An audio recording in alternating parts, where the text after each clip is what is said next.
Hello, everyone. Ryan Rodriguez here again. Welcome back to Connecting Keelhaulers. Today, we are joined by Michael Torreano, a marine transportation graduate from the class of 2019. Michael, thanks for taking time out of your day to join us and share about your experiences at Cal Maritime and then your experiences in your career. Yeah, thanks for having me, Ryan. So Michael currently works at Kirby as an AB Tankerman, and he's based out of Honolulu, where he's been since graduating. So figured we'd kind of start off right there. Michael, now that you've been with Kirby for over a year, what have you learned in the role, about your role, and then kind of how have things changed in the last year in dealing with the pandemic and things like that? Oh, good question. So I say that my time on my commercial cruises, I worked on a couple tugboats in the bay, definitely translated over to the job that I have currently. But I've definitely learned a lot more about the safety management system, as well as tanking barges for Kirby specifically, and their standard operating procedures. Um, with regards to the way that we've been dealing with the pandemic, it's been interesting because we typically fly out every 5 weeks for a 5 week hitch, and then we come home for 5 weeks.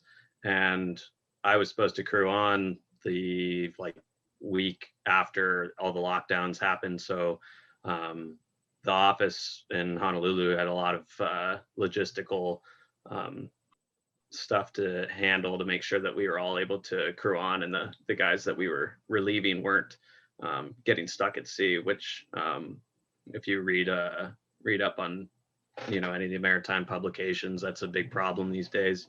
But yeah, so what we typically do is I work opposite of somebody else, and we would work our schedules out so that if he needed to get off at a certain time, he would just talk to me. And unfortunately, we had to switch over to, I guess we call it wholesale crew changes. So everybody changes out at the same time. Other than that, we aren't allowed to do any of our grocery shopping ourselves. So we'll order off of Instacart and we have them deliver it to the boat. And, extra safety precautions with, interacting with shoreside staff. And besides that, it's pretty normal for us on the boat. So I think I'm very, very fortunate to work in the industry that I do, so that I leave for 5 weeks, and work life is still pretty normal, I guess. Yeah, no, I think that's a big thing a lot of people have learned in this time, is hoping to keep some of that sense of normalcy for sure. Absolutely. Yeah. So like, what is, as an AB Tankerman, what are some kind of things you're doing for cadets that want to, kind of thinking maybe about commercial crews, or someone like yourself that worked on a tug for commercial and then getting into that? What would you kind of say is like maybe not a day in the life, but just like typical things that you're doing on the vessel?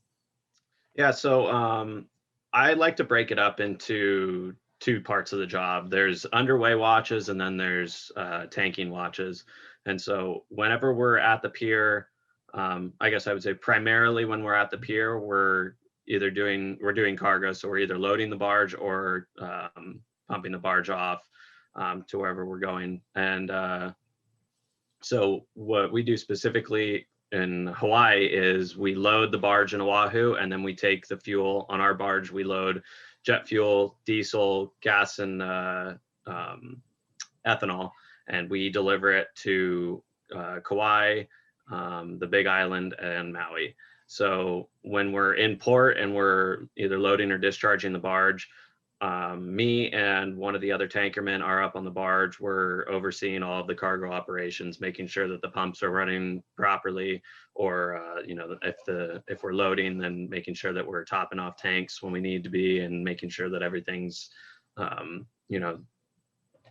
the stability is maintained how it's supposed to be. And then on the flip side, when we're underway, what we would be doing is my job is, as a AB Tankerman, is I do engine room rounds and then general housekeeping, as well as if I feel like it, I'm able to cook a meal for somebody, or for the whole crew if feeling generous. Yeah, exactly. Gotcha.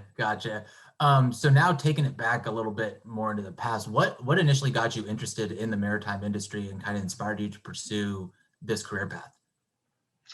Oh boy, that's a long story short. I was sitting in a waiting room with my dad, and um, he was reading an article about the San Francisco bar pilots, and at that time, I was taking sailing camps, and so I'd already showed a little bit of an interest in the water.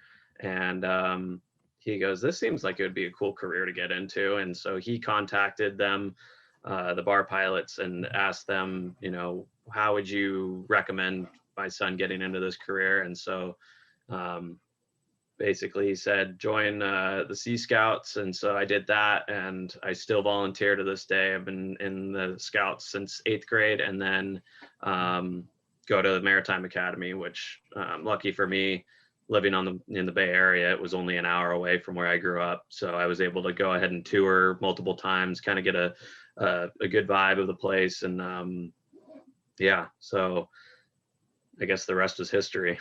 Yep, exactly. No, the power of just reading and then kind of starting to ask questions can get you on your way for sure. Um, Absolutely.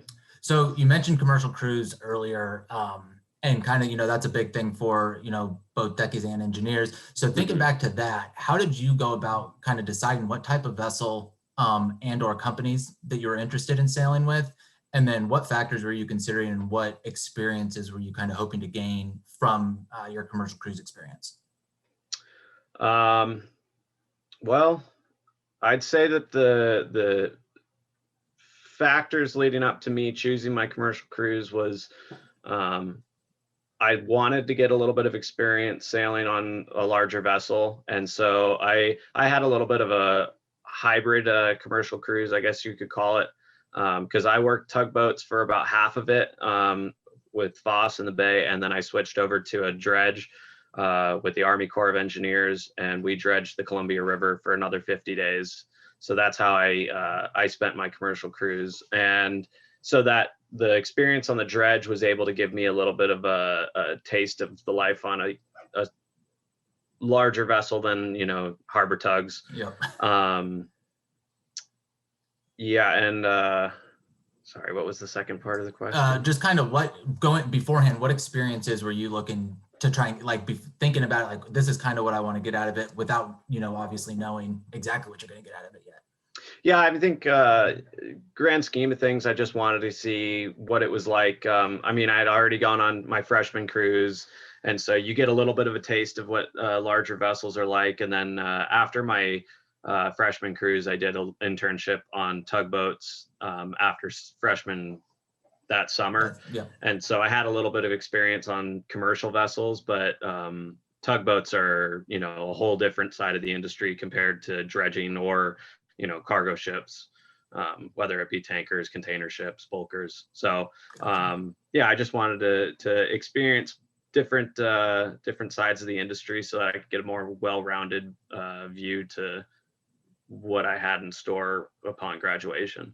Gotcha. So actually a couple things that you just mentioned, is you worked on the Columbia River. So kind of what's the difference that you saw between working more like inland waters and then being out to sea?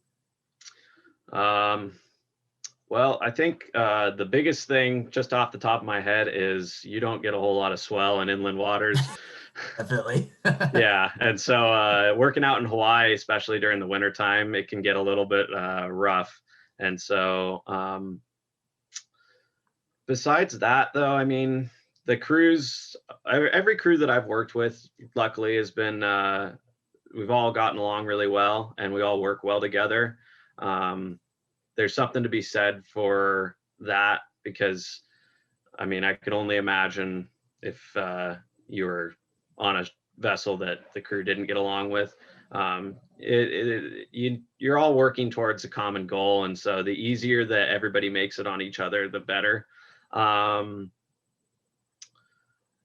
Besides that, working out in Hawaii, we're for the most part within reception of the office, like cell service, or within range of cell service, and so we're for the most part able to contact the office. But there are some stints that we aren't in communication with them, constant communication with them. And then on the dredge, you're, working inland, obviously. So you're in constant communication with them. And yeah.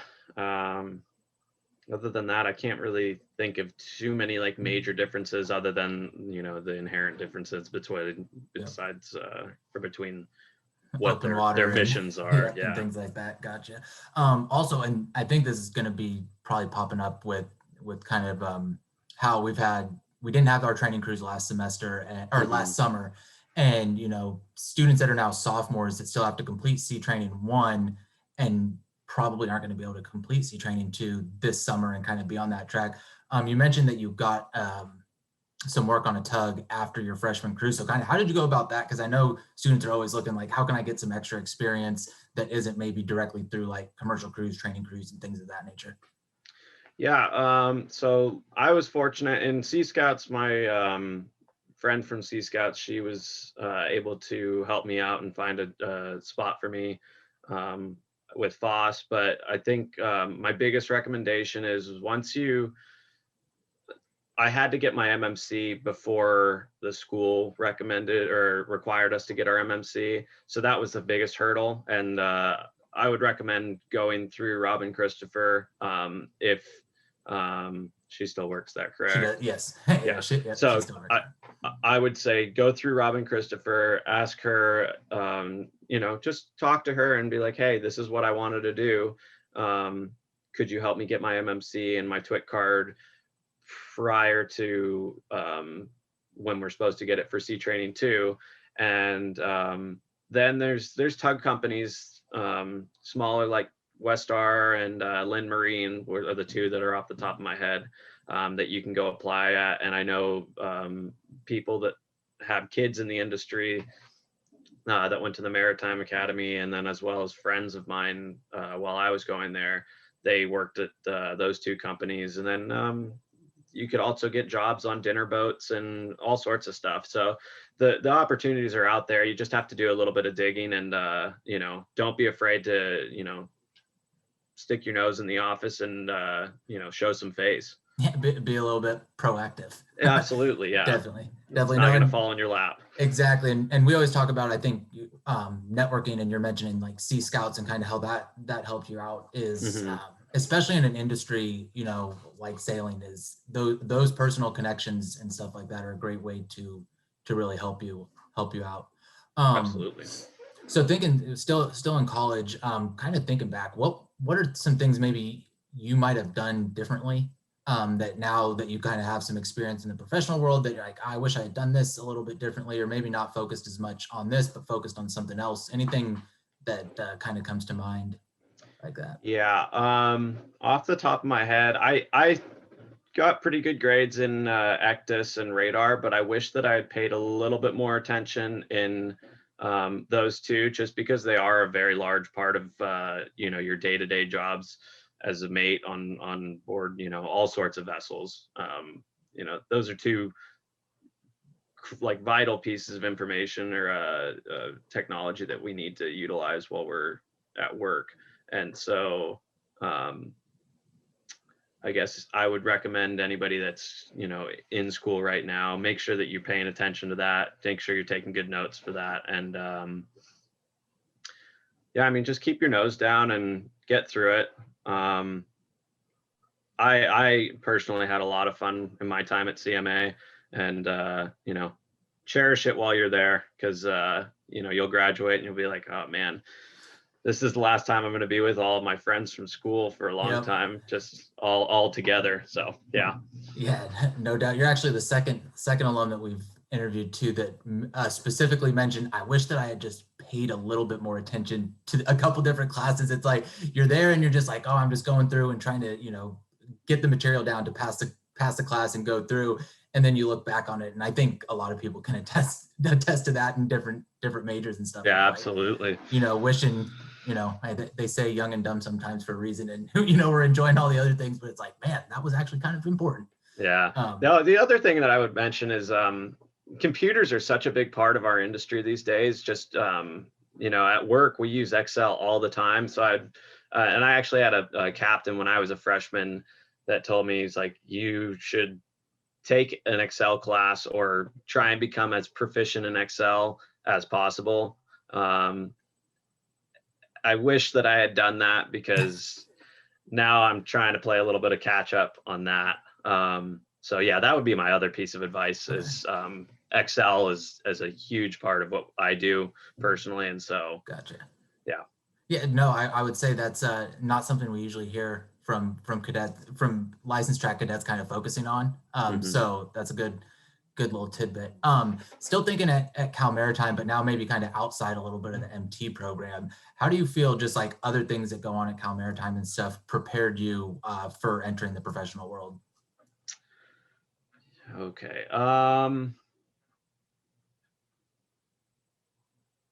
Cal Maritime is not always fun and games, and I think everybody knows that. I believe it was O week that some of my upperclassmen were like, sometimes you just need to embrace the suck. And, you know, being out in the industry, it's not always fun and games. A lot of times we do have fun, but, you know, other times you're grinding for long hours and you're just like, I just want to go to bed, but you need to get the job done. And so I think that having to deal with some not so ideal situations, you know, whether you're having to wake up early for watch and, you know, you have a weekend watch after a long week of classes, or you have a long week of classes after weekend watch. You know, you kind of, it doesn't become the norm, but it better prepares you for more so what you're going to be experiencing out in the industry.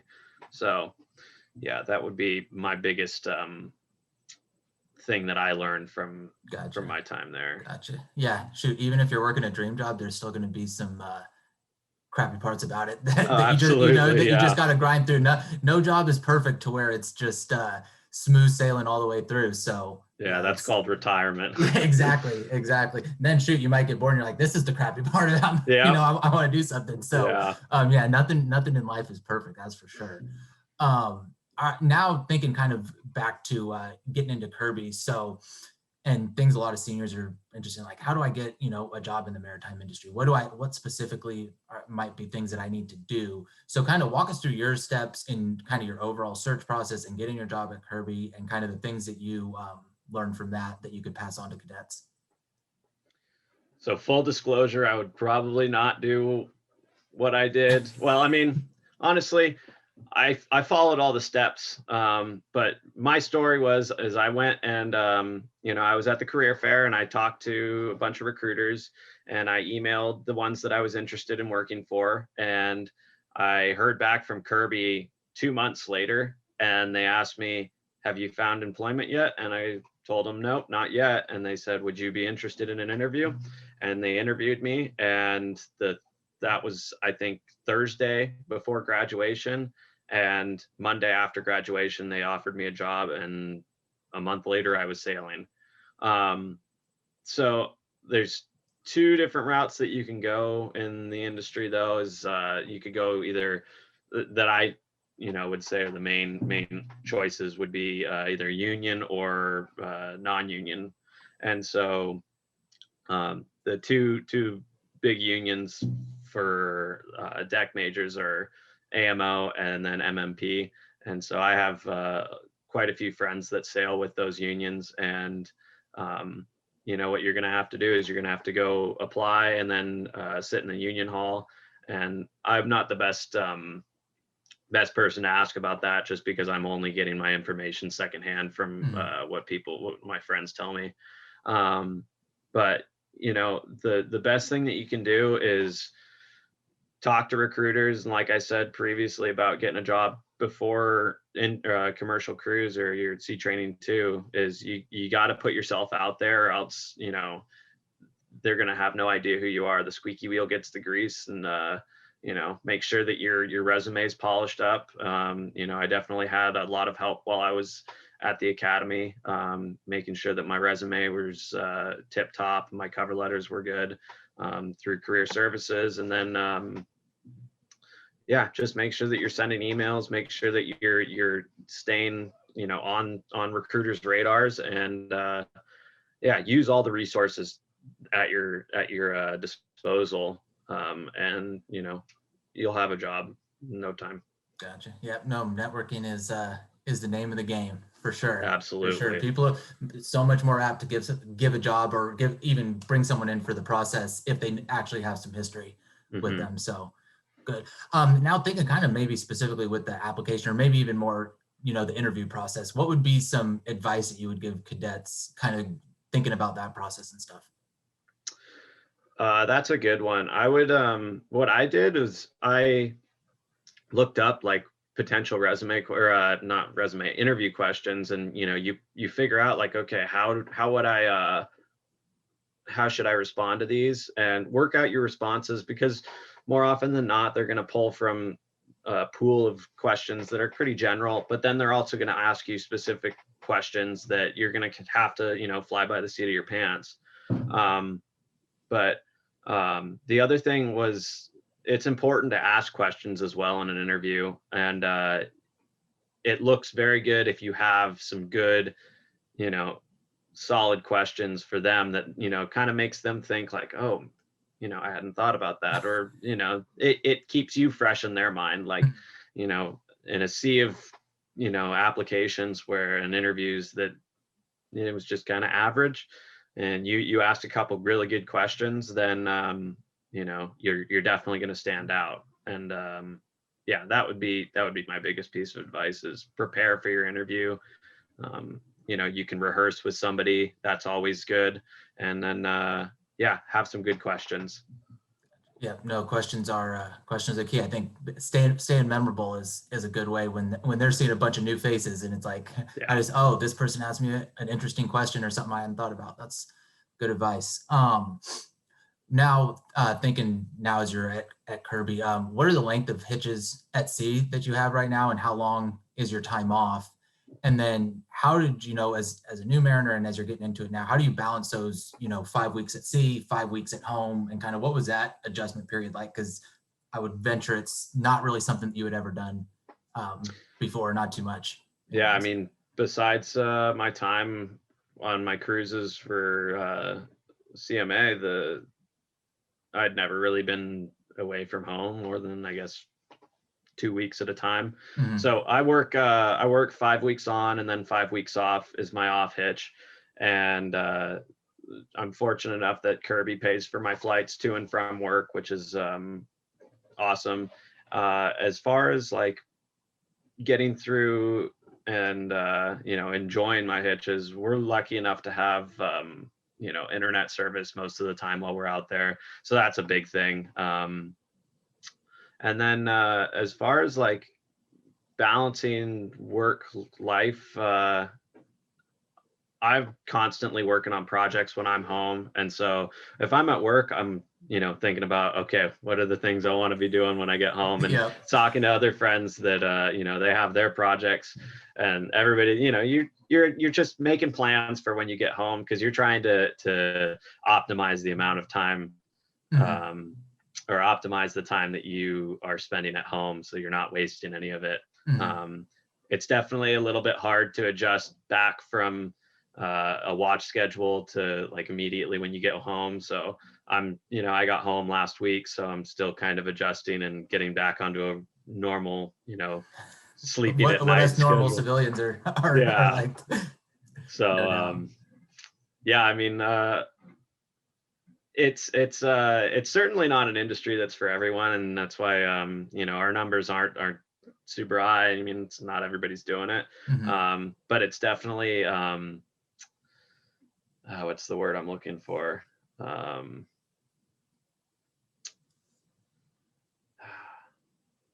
it's fulfilling for Gotcha. sure. When Gotcha. you get off hitch, you're like, all right, well, that was another successful hitch, Mhm. completed safely, and you get to you know I guess celebrate when you get home, because you Yep. you got a long time at home more often than not, and so you can spend time with friends, family, and a lot more than people that work 9 to 5. Yeah, yeah, So no, yeah, I'm not getting any 5-week blocks of oh no, of time where I don't have to work, but I also don't have 5 weeks straight where I am on a job. yeah, So, there's definitely the differences and taking advantage of certain perks that each job yeah, brings for absolutely. sure.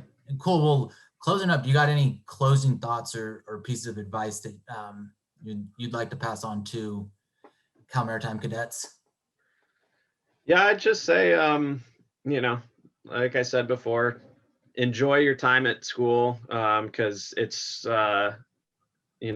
once you leave, you're not going to have your friends all together, um, unless you have all your off hitches at the same time.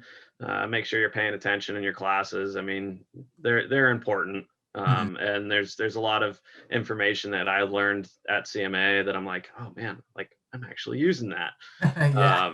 that you didn't think about, in the moment.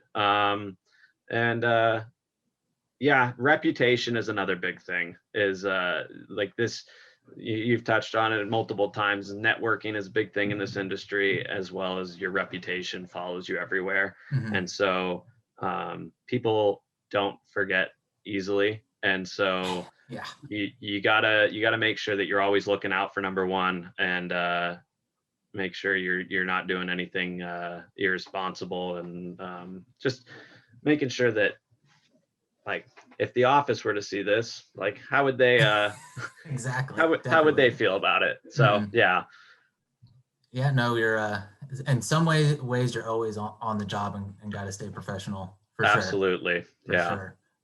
Well, Michael, thank you so much for joining us. Cadets, Michael said if you want to reach out to him on LinkedIn, we'll link that in the bio on the website. But reach out to him if you got questions. And Michael, again, thanks for taking some time out of your day for us. absolutely. Thanks for having me, Ryan. Cool.